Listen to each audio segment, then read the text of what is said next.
Olá pessoal, tudo bem? Aqui é o Thiago e dessa vez eu vim aqui para falar a respeito do filme Peter Pan e Wendy, a mais nova adaptação live action da Disney, baseada na obra do escritor J.M. Barrie, que foi lançado lá em 1902, gerou uma animação clássica da Disney e é mais uma tentativa frustrada dos estúdios de fazer com que a versão live action repita o sucesso aí do material clássico, né? É, tudo bem que essa escolha, né, de falar a respeito do filme, criticando essa postura até tanto quanto comercial dos estúdios de fazer uma nova adaptação de um material clássico é até uma escolha fácil, né? Mas não tem como você não expressar esse seu sentimento de frustração a partir do momento que você vê um filme, mais um filme que não chega a lugar nenhum, né? Então, se a gente for pegar desde a adaptação lá do Tim Burton com a Alice no País das Maravilhas, os fracassos são muito mais presentes do que os sucessos, né? E aí, vide o exemplo mais recente aí do próprio Pinóquio do Zemeckis com Tom Hanks, que é outra atrocidade aí que os estúdios Disney cometeram, né? E aqui, infelizmente, não é muito diferente, né? O filme é dirigido pelo Peter Lowry, que é até um diretor bastante interessante, que dirigiu uma um filme que fala sobre um pouco de mitologia, que é A Lenda do Cavaleiro Verde, que é um filme bem interessante que está disponível no Prime Video. Ele já dirigiu um drama que tem toques de suspense, Sombras de uma Vida, que é um filme bem marcante. E também foi responsável pela adaptação do Meu Amigo Dragão. Então todo esse conjunto credenciou ele para comandar esse filme, porém esse filme é um filme extremamente burocrático, protocolar, e você em poucos momentos você consegue realmente ver algum traço autoral do diretor, né? Então é um filme com sequências de ação extremamente previsíveis, sem nenhum tipo de dinâmica, pouca empolgação, a própria concepção, né, de você ver cenas de luta entre crianças e adultos, né, por mais absurda que possa ser, o filme não consegue nem explorar a questão da agilidade das crianças nesse tipo de dinâmica, né? Então fica muito difícil de você se empolgar com alguma questão que esteja mais voltada aí com essa parte da direção e do senso de aventura, né? Do filme, né? O filme é bastante simplista na maneira como ele ilustra a simbologia do filme, né? Então, assim, você começa a ver o filme com uma Londres bem escura, repleta de efeitos especiais, que torna a cidade totalmente artificial. Você não consegue disfarçar nem que se trata aí de uma passagem que acontece dentro de um estúdio, num fundo verde, né? Então, assim, já o filme já começa de uma maneira extremamente artificial, até de maneira proposital, porque quando o filme embarca para a Terra do Nunca, aí Terra do Nunca é um lugar paradisíaco, né? É um local, vamos dizer assim, muito mais solar, né? Porém, a Terra do Nunca, vista aqui em Peter Pan e Wendy, ela não tem nada de especial, né? Além da questão é, da natureza, né?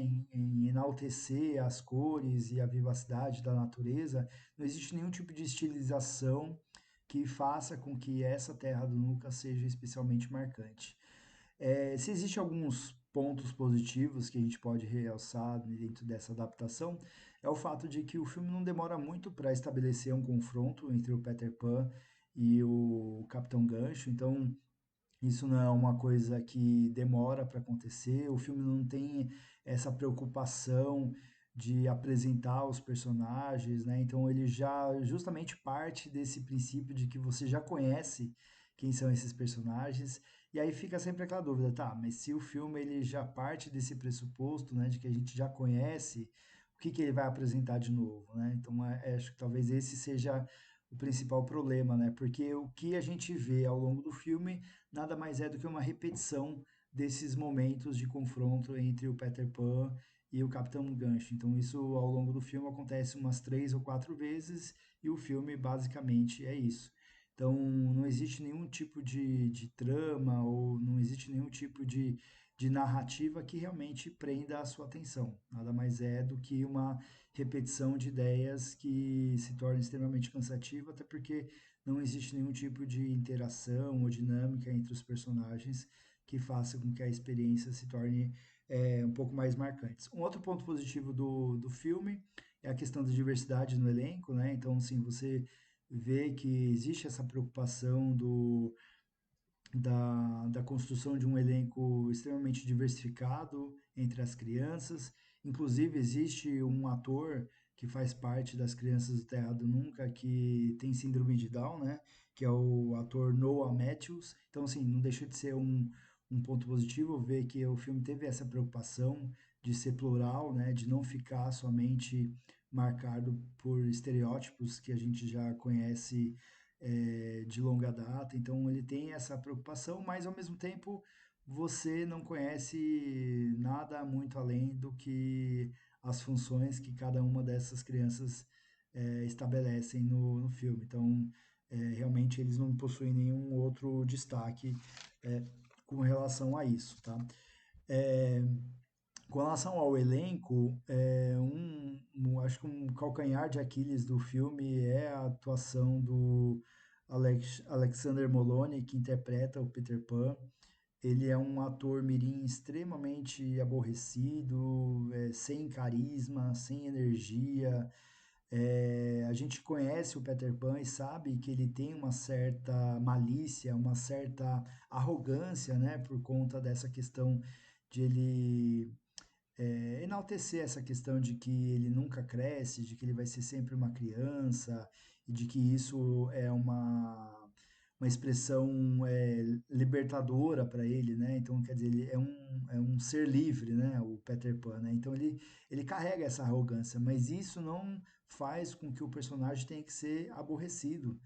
E o Peter Pan, infelizmente, nessa versão, é extremamente aborrecido, nada carismático, e é, em alguns momentos até é bom quando ele não aparece no filme, porque parece que ele sempre surge em cena para usar uma frase de efeito ou fazer alguma colocação que o deixa ainda mais chato, assim.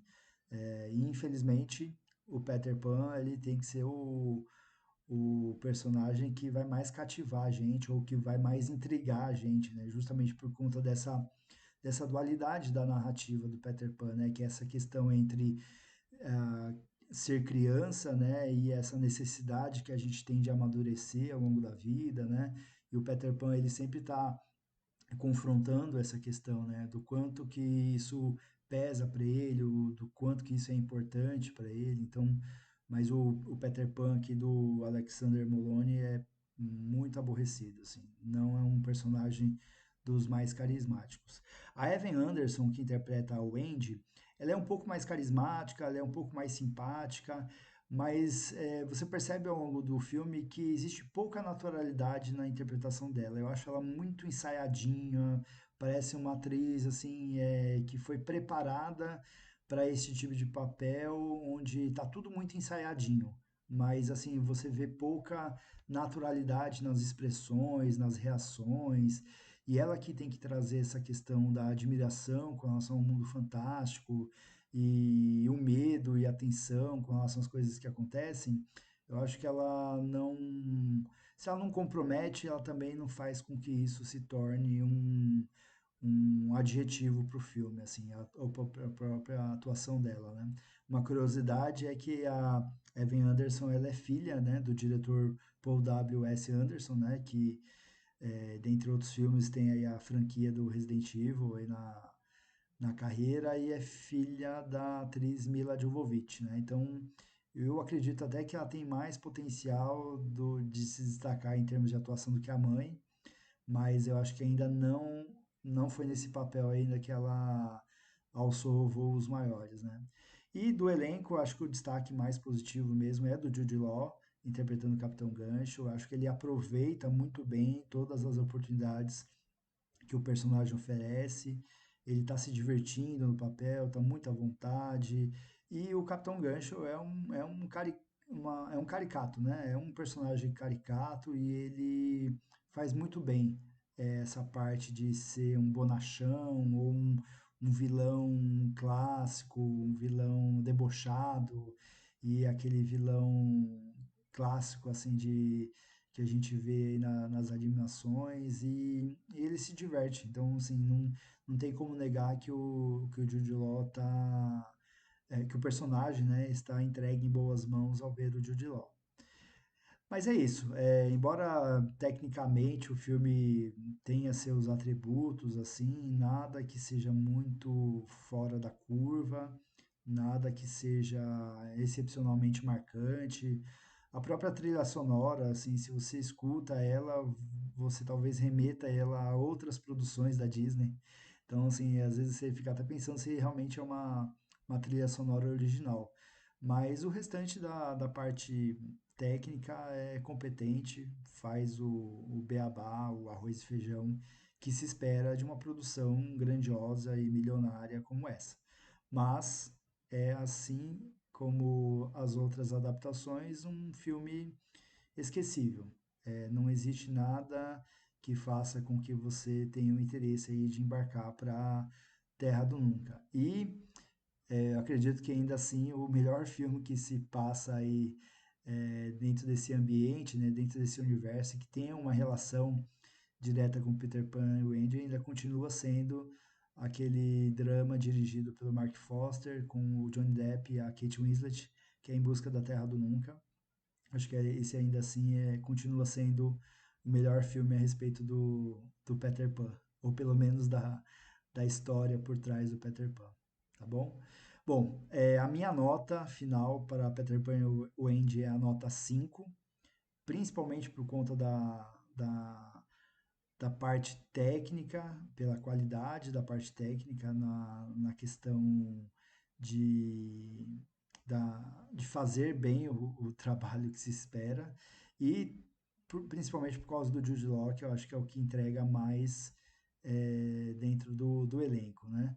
Que seria o equivalente aí a essa nota a 2 estrelas, para quem gosta de cotação nesse estilo, tá bom? Espero vê-los novamente no próximo vídeo. Até mais. Tchau, tchau.